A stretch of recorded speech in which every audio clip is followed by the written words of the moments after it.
যদি হঠাৎ করে ঈদের আনন্দ তোমার মধ্য থেকে উধাও হয়ে যায়, তাহলে ভেবে নিও খুশিময় চঞ্চল্য সেই জীবনের সমাপ্তি ঘটিয়ে এমন এক অধ্যায় পাড়ি জমিয়েছ, এই অধ্যায়ে কোনো বিশ্রাম নেই। বিশ্রাম নিতে গিয়েও যদি হঠাৎ করে মন খারাপ হয়ে যায়, তাহলে ভেবে নিও প্রিয় মানুষের আঘাতগুলো তোমাকে খুব করে পায়।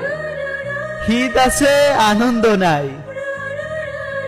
শপিং করারও কোনো ইচ্ছা নাই। এমন একটা সময় কখন কাটায় রে ভাই? যে মানুষগুলা অন্যর মুখে হাসি দেখে নিজে আনন্দ পায়, ওই মানুষগুলার হাসি দেখার মতোই মানুষ নাই, কারণ তারা তো হাসতেই ভুলে যায়।